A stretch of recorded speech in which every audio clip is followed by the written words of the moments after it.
Il y a quelques années est apparu le Wholesome Direct, une conférence présente pendant le Summer Game Fest et qui met à l'honneur des jeux indépendants dont le principe vise avant tout à faire du bien, vous apaiser, vous proposer un cadre chaleureux, réconfortant et parfois touchant. Ce type de jeu semble particulièrement accessible et devient de plus en plus populaire, à tel point qu'on parle désormais de cozy game comme un genre de jeu. Et forcément, dans un climat déjà anxiogène, des jeux plus chaleureux trouvent naturellement leur public. Mais au-delà de ça, il y a quelque chose qui me surprend un peu dans ce courant de jeu. L'évasion, le bien-être, la détente, ne font-ils pas partie des choses qu'on recherche depuis toujours dans le jeu vidéo? Qu'est-ce qui s'est passé pour qu'on en arrive en 2026 à regarder ce genre de conférence qui utilise le bien-être comme un véritable argument de présentation en se disant « j'ai besoin d'un jeu cosy ».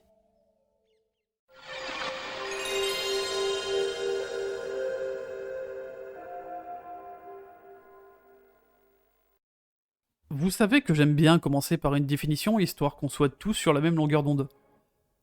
Mais j'ai un peu de mal à donner un sens précis à ce terme. Quand on parle de cosy, on imagine en général des expériences légères, qui offrent un cadre bienveillant, sans stress, et pensées avant tout pour produire une sensation de détente. C'est très large et pas forcément très rigoureux, mais pour le moment, on va se baser sur cette description. On considère souvent que le premier jeu qualifié de cosy est Little Computer People, sorti en 1985. C'est un jeu avec une boucle de gameplay sans gros enjeux, et dont le but est simplement d'observer et de s'occuper d'un personnage pour le garder heureux pendant qu'il vit sa vie, un peu comme un Tamagotchi. Un concept qui vous rappellera sans doute les Sims. Et pendant qu'on est dans les précurseurs, en 1996 sort Harvest Moon, une simulation de gestion de ferme sans objectif imposé, qui visait à s'éloigner des jeux remplis d'actions typiques de l'époque, pour offrir une expérience plus calme, mettant l'emphase sur le fait de construire des relations avec les PNJ du jeu. Ça doit sûrement vous faire penser à quelque chose, non? Enfin, en 2001, Nintendo ajoute sa pierre à l'édifice avec Animal Crossing qui va jouer un rôle important dans la suite de notre histoire. On peut également penser à Nintendogs en 2005, qui lui aussi propose un jeu très accessible qui a fait fureur auprès des enfants, dont les parents ont pu offrir un compagnon sans en subir les inconvénients. Au travers de ces différents exemples, on pourrait supposer que les jeux considérés cosy offrent souvent une expérience dénuée de challenge, un cadre calme, et dont le rythme du jeu est soit très lent, soit dépendant de la volonté du joueur de progresser. Avec le recul de nos jours, il est difficile de simplement les résumer à ça. Il est vrai que les jeux, en s'étoffant, ont intégré petit à petit des mécaniques cosy, parfois en tant que mécaniques clés, comme dans les jeux cités précédemment. Mais certains jeux permettaient par exemple de s'octroyer une pause pour proposer des moments plus intimistes. Des moments où la logique dominante du jeu s'efface pour proposer au joueur une récréation optionnelle et sans urgence avant de reprendre son aventure. Et c'est précisément là que ces mécaniques changent de statut. Elles tendent à déconnecter partiellement le joueur du système de récompense et de progression, même si les succès viennent désormais encourager les joueurs qui s'adonnent un peu plus à ce contenu. Quoi qu'il en soit, ce ne sont pas des systèmes alternatifs, ce sont des échappées, des zones où le jeu accepte temporairement de ne plus se focaliser sur les mécaniques principales. Parmi ces mécaniques, on peut notamment retrouver le housing, qui nous offre un lieu dont nous sommes le propriétaire et qui nous permet de le personnaliser. Si au fur et à mesure cette mécanique a pu avoir un impact plus poussé, initialement cette feature n'avait aucun autre but que de permettre aux joueurs de s'émerveiller sur la personnalisation à laquelle il vient de s'adonner. Sauf dans les Sims où le housing est presque central au jeu, mais vous voyez où je veux en venir. Récemment, dans Star Wars Jedi Survivor, vous pouvez faire du jardinage dans un contenu secondaire qui se suffit à lui-même, sans réellement impacter la boucle principale. Dans les incontournables du mini-jeu, il y a aussi la pêche. On la trouve partout, de Zelda à Hades, en passant par Monster Hunter, voire récemment dans Stellar Blade. Ici, j'ai parlé d'exemples dans des jeux plus ou moins récents, mais l'intégration de ces moments de pause est une pratique qui est loin de l'être. Ces mécaniques ont progressivement été mises en avant jusqu'à devenir des jeux à part entière. Quand je parle de jeux cosy, c'est sûrement Stardew Valley qui vous vient en premier. Et il est vrai qu'en 2016, c'est sans doute le jeu qui a mis la simulation de farming et les jeux de détente sur le devant de la scène. L'engouement autour de ce jeu n'est pas passé inaperçu, motivant probablement d'autres studios à y voir un segment à exploiter. Mais au final, est-ce que le vrai basculement n'aurait pas eu lieu en 2020 ? Avec le confinement, difficile de prendre part à certaines activités extérieures. Alors le jeu vidéo devient soudainement une option séduisante. Et avec un timing impeccable, le 20 mars 2020 sort le jeu parfait. Doom Eternal, les Glory Kills et toutes les effusions de temps, quel plaisir hein. Hélas, c'est pas de lui qu'on va parler, même si l'ironie d'avoir un jeu aussi diamétralement opposé qui sort le même jour me fera toujours autant rire. Mais c'est bien Animal Crossing New Horizons qui a profité de ce moment d'enfermement pour nous offrir une bouffée d'air bien nécessaire dans un climat aussi incertain. Et avec son côté tout mignon, sans pression et sans contrainte, ce dernier a réussi à susciter l'intérêt d'un spectre allant du joueur de Doom Eternal que je suis à des non-joueurs. Alors oui, les étoiles se sont malheureusement bien alignées, ce qui peut expliquer le succès de cet opus, mais cela a permis d'intégrer un public initialement moins ouvert aux médias dans le milieu, et potentiellement de l'intéresser à découvrir d'autres jeux. Et si ce public ne cherche pas forcément le prochain From Software, peut-être que les nouveaux jeux présentés dans une toute nouvelle conférence dont je parlais plus tôt pourraient intéresser. À partir de ce moment, cette tendance ne se cache plus dans les mécaniques et devient un vrai argument marketing. Non pas parce qu'elle n'existait pas, mais parce qu'elle est désormais plus visible. Et il est fort probable que cette exposition ait donné des idées. De par l'augmentation de sorties de jeux cosy, c'est finalement sans surprise qu'ils sont désormais vus comme une catégorie à part entière. Mais il y a quand même quelque chose qui me pose problème. Plus on utilise le terme cosy, moins il semble vouloir dire quelque chose de précis. Si on imagine qu'il se résume au manque de challenge, alors Is This It Taken ne rentre déjà plus dans la case. C'est un puzzle game plutôt relaxant certes, mais qui est loin d'être une promenade de santé. On affirmait plutôt que les jeux cosy ne doivent pas provoquer de stress. Vous avez joué à Stardew Valley et tenté d'avoir l'évaluation parfaite? Pour rappel, à la fin de la deuxième année de jeu, vous serez évalué sur des actions que vous aurez réalisées, ce qui vous donnera une sorte de notation prenant la forme de 4 bougies à allumer. Sauf qu'obtenir la meilleure évaluation transforme complètement l'expérience. Ce qui est présenté comme relaxant devient une optimisation permanente.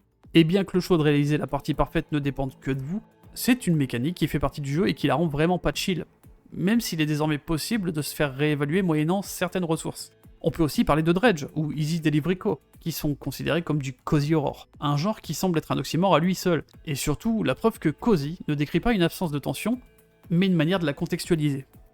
Et même sur le ton, notre définition du cozy s'effondre. Si ces derniers doivent adopter un ton léger, alors il va falloir qu'on parle de Spiritfarer et de sa préface Steam très parlante. Spiritfarer est un jeu de gestion cosy qui traite de la mort. Est-ce que j'ai vraiment besoin d'en dire plus? Tous ces exemples pointent dans la même direction. Le terme cosy est souvent associé à autre chose, comme s'il venait compléter un genre déjà existant. Gestion cosy, cozy horror, puzzle game avec une expérience relaxante. Et si le genre cosy n'existait juste pas tel quel?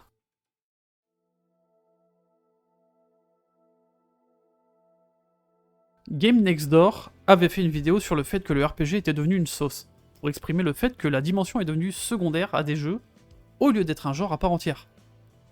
Et j'ai un peu le même sentiment sur ce qu'est le cozy game. Ce n'est pas un genre structuré, mais une qualité transversale. Quelque chose qui traverse les genres sans jamais les définir complètement. On l'a vu dans les exemples cités plus haut, Is This It Taken par exemple est avant tout un jeu de puzzle. Un jeu qui vous demande de placer des gens dans des dispositions où chacun y trouve son compte.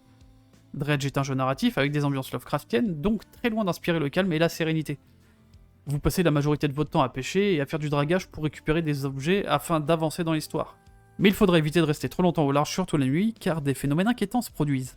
Le jeu reste relativement chill via son mini-jeu de pêche et son rythme lent, et perdre votre bateau n'est pas sévèrement sanctionné. Mais on voit bien que cette composante cosy n'est pas structurelle. Elle vient adoucir un système qui pourrait exister sans elle. On pourrait même imaginer une composante de survie, où pêcher du poisson vous permet de vous nourrir, mais aussi de récupérer de l'argent pour continuer à entretenir votre bateau et de l'alimenter en fuel, ressource complètement absente du jeu de base. En revanche, il existe des jeux qui visent avant tout la relaxation et dont la motivation n'est pas forcément de compléter un objectif à tout prix. A Short Hike est un exemple parfait de ce que le cozy peut proposer. C'est un jeu d'aventure plateforme assez court qui vous invite à vous détendre, à vous balader sur une petite île où vous pourrez interagir avec ses différents PNJ et prendre part à des mini-jeux. Mais le but principal est d'atteindre le sommet de l'île. Pour ce faire, il vous faudra augmenter votre endurance qui prendra la forme de plumes à ramasser ici et là dans l'environnement. Une vingtaine de plumes est présente sur l'île, mais la moitié sera suffisante pour gravir confortablement le chemin. Dès le début, le jeu invite son protagoniste à se déconnecter et à faire un break. Et c'est tout ce que vous devriez faire. Prendre le temps de vous reposer, d'explorer, parler aux autres personnages, trouver des plumes un peu au hasard, et faire l'ascension quand vous le souhaitez.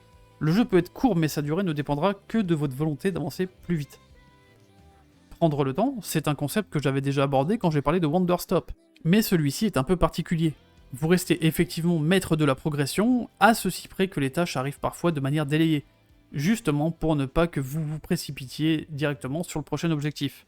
Le jeu inclut volontairement des temps morts, et vous fait comprendre que c'est ok de ne rien faire parfois. Dernièrement, j'ai découvert Librarian Tidy Up The Arcane Library, qui est littéralement un jeu de rangement, comme pourrait l'être One Move Away, à ceci près que ce dernier a un aspect puzzle. En dehors du potentiel motivateur qu'est le speedrun, Librarian n'a pas d'autre prétention que de vous faire ranger des livres. Le tout sans pression, mais avec cette satisfaction bien présente lorsqu'on finit une rangée pour provoquer l'effet One More Shelf. Une sorte de satisfaction immédiate qui nous pousse à continuer. Enfin, il y a aussi une niche de Pomodoro Game, du moins c'est comme ça que je les appelle, dont le but est d'offrir un cadre pour se concentrer sur une tâche comme le permet la méthode Pomodoro. Spirit City Lo-Fi Session, Mini Cozy Room, Chill Corner, My Little Life, Rusty's Retirement, pour ne citer que, mettent un coup de projecteur sur la scène cozy. Sauf que ces jeux proposent parfois un gameplay vraiment peu étoffé, qui rend l'appellation de jeu relativement discutable. Peu ou pas d'objectifs ou de conditions d'échec, et une progression minime, ce qui nous amène finalement à nous questionner sur ce que le cozy est vraiment. Quand est-ce que celui-ci cesse d'être un jeu pour devenir un outil ou un espace sécurisant? Quoi qu'il en soit, on remarque tout de même que quelques codes reviennent. Ces jeux cherchent en général à éviter la friction punitive en proposant peu de stress, un rythme souvent plus lent et un cadre non violent. Pourtant, des jeux considérés comme cozy peuvent porter à débat. Comme je le disais avec Stardew Valley, la tendance générale le considère comme un incontournable en termes d'apaisement. Cependant, il y a du combat et une limite de temps journalière. Même si le cadre est très chaleureux, ces deux composantes peuvent induire de l'anxiété et de la pression, notamment pour des joueurs qui souhaitent optimiser. On peut débattre sur le fait que ce n'est pas le bon état d'esprit pour aborder le jeu, mais comme il y a autant de façons de jouer qu'il y a de joueurs, il me semble finalement assez peu risqué d'affirmer que le cozy est avant tout une vision très subjective et un état d'esprit plus qu'un genre. Certains trouveront Dave the Diver cozy malgré des environnements et des séquences intenses. D'autres trouveront Strange Horticulture trop pesant, malgré des mécaniques simples et une impossibilité de perdre. Cependant, il est difficile de nier que les jeux dont le ton est léger et positif ont plus de chances d'être considérés cozy qu'un FPS. Je me sens personnellement plus safe sur mon île, où les habitants viennent fêter mon anniversaire, que dans mon casier à espérer qu'un xénomorphe ne me bouffe pas. Il y a donc un noyau dur de jeux qui coche toutes les cases de ce qui rend un jeu convivial. Mais dans l'ensemble, bon nombre de jeux peuvent offrir une dimension relaxante, car cette appellation reflète en premier lieu une intention de design définie en amont, et qui prend vie au travers du gameplay, de ses règles, et potentiellement de son visuel. Quand on regarde beaucoup de jeux cozy, on remarque qu'ils partagent rarement les mêmes mécaniques, mais provoquent souvent des sensations similaires. Peu de pression, un rythme contrôlable, des tâches répétitives, des objectifs simples, des environnements prévisibles, tout semble pensé pour réduire la tension plutôt que l'augmenter. Cette recherche du confort et de la détente, c'est précisément ce qui attire aujourd'hui l'attention des chercheurs. En 2024, une étude s'est penchée sur l'effet que les jeux vidéo peuvent avoir sur notre bien-être. L'analyse a porté sur des individus qui ont joué à Power Wash Simulator, un jeu qui vous équipe d'un nettoyeur haute pression pour éliminer toute la saleté accumulée sur des objets et des environnements. Un jeu que je trouve personnellement très satisfaisant, au même titre que Librarian, car nos actions ont un effet immédiat, et le petit son lorsqu'un composant est propre rajoute un coup de dopamine au visuel déjà très plaisant. De cette étude s'est dégagé que sur plus de 160 000 sessions de jeu, l'humeur augmente pendant la session chez la majorité des joueurs. Et pour plus de 70% d'entre eux, ce boost émotionnel est réel. Pour mesurer cette augmentation, l'étude s'est basée sur une échelle visuelle analogique. Si vous ne savez pas ce que c'est, il s'agit simplement d'une échelle qui permet de mettre un chiffre sur une sensation subjective. Par exemple, quand un médecin vous demande à combien vous estimez votre douleur sur une échelle de 1 à 10. Donc comprenez que ce n'est pas une analyse incontestable, car ce sont des données auto-rapportées, mais il semblerait qu'un avis soit majoritairement partagé sur le fait que le jeu a un impact sur le bien-être. Et comme nous l'avons vu la dernière fois, le jeu vidéo peut influencer certains processus cognitifs et émotionnels, donc il n'est pas absurde de penser que le fait de se conditionner positivement dans des jeux de ce genre ait un réel impact sur notre vie. Si on regarde du côté de certains designers de jeux cozy, il y a certes une volonté de créer un safe space, mais également de l'engagement. Un jeu cozy vous fait replonger dans les moments les plus beaux et les plus intimes de vos souvenirs d'enfance. Il vous procure à la fois un sentiment de sécurité et d'implication, et je ne pense pas que l'un puisse exister sans l'autre, du moins pas assez longtemps pour vous maintenir en immersion. Tant que je me sens en sécurité ou à l'aise, je peux me laisser emporter par l'univers que je découvre, et je suis plus disposé à croire à ce qu'on me propose, qu'il s'agisse des personnages, des histoires ou du gameplay. Également, une étude sur Animal Crossing a relevé que les relations parasociales avec les habitants de votre île, cumulées à la vision très utopique du jeu, contribuent à cette sensation de bien-être qui va au-delà de la simplicité et de l'esthétique du jeu. Plus intéressant encore, votre contrôle sur qui peut y habiter, la possibilité de remodeler l'environnement et les différentes personnalités des villageois permettent au jeu avec une dimension cosy d'offrir plus de nuances dans les relations afin que chaque joueur s'y retrouve. Le cosy ne vient plus simplement du gameplay, mais aussi du lien que le jeu vous fait construire avec ses systèmes sociaux. Mais gardez en tête que même si jouer à un jeu relaxant provoque un bienfait immédiat sur notre stress et notre humeur, ceci reste un effet temporaire. C'est un outil mais en aucun cas un remède. En plus d'être un outil, ça peut aussi être un choix comme dans Minecraft où le mode survie est effectivement le mode de base, mais le jeu propose également un mode créatif pour vous proposer un bac à sable sans risque de mourir. Dans Librarian qui est très léger en challenge par défaut, on propose tout de même un mode cosy qui va enlever le cycle jour-nuit et cachera le temps de jeu afin de n'avoir aucun élément de stress. Et d'un point de vue UX design, le cosy a aussi un impératif sur l'accessibilité de ces systèmes. Garantir des menus et un gameplay facilement approchable est primordial, parce que comme je le disais plus tôt, on s'adresse aussi aux non-initiés du média. À force de chercher une définition à ce terme, on finit par comprendre que la question de départ est mal posée. Pour comprendre pourquoi on en a besoin, on a d'abord besoin de savoir qu'est-ce que le COSI. Si ce n'est pas une catégorie, ce dernier reste une qualité émergente du design, une manière d'organiser les mécaniques, le rythme et les systèmes pour provoquer un sentiment de contrôle, de sécurité et bien entendu de détente. Il a pour objectif d'éliminer la pression et la punition trop brutale, sans obligatoirement éliminer totalement la difficulté, ce qui explique pourquoi des jeux très différents peuvent être perçus comme cosy par certains et pas par d'autres. Parce qu'en plus de ne pas forcément avoir de similarité en surface, certains jeux dépendent également de la façon qu'ont les joueurs d'aborder l'expérience. Mais surtout, c'est un curseur. Le réglage est plus subtil, et il peut transformer une expérience sans avoir à changer le principe du jeu. Si le RPG est une sauce, parce qu'on peut en rajouter sur une couche déjà existante, le cosy touche plus aux fondamentaux de la préparation. Ce n'est pas dans les ingrédients que ça joue, mais plutôt dans la façon dont on cuisine le plat. Dans un média qui a longtemps valorisé la performance, la progression et le challenge, offrir des expériences qui n'attendent rien de vous devient presque une proposition radicale. S'ils prennent autant de place aujourd'hui, ce n'est pas forcément parce qu'ils proposent quelque chose de très novateur, mais plutôt parce que la porte d'entrée vers ce média semble plus accueillante pour une population néophyte. Et peut-être que la popularité de ces jeux ne dit pas seulement quelque chose de l'industrie, mais aussi de nous. Parce qu'après avoir passé des années à optimiser des systèmes, performer dans des univers de plus en plus exigeants et sauver le monde à de multiples reprises, on a aussi parfois besoin de se reposer. C'est ainsi que se clôture notre analyse. Je vous remercie d'avoir regardé la vidéo jusque-là, et j'espère qu'elle vous a plu. J'ai remarqué un truc assez rigolo sur les jeux cosy, c'est qu'il y a un thread Reddit qui existe pour les gens qui sont malades, qui recherchent des jeux cosy pour pas avoir trop de challenge pour jouer quand ils sont malades. Je trouve ça incroyable. C'est un genre de jeu que je me surprends moi aussi à jouer plus souvent ces derniers temps, parce que j'ai juste envie de jouer à des jeux un peu plus chill, un peu plus posés. Et j'ai fait cette vidéo parce que je pense que je suis pas le seul en fait. Mais d'ailleurs, on peut justement en parler en commentaire, ou sur Blue Sky. Quoi qu'il en soit, je vous dis à bientôt pour une prochaine vidéo.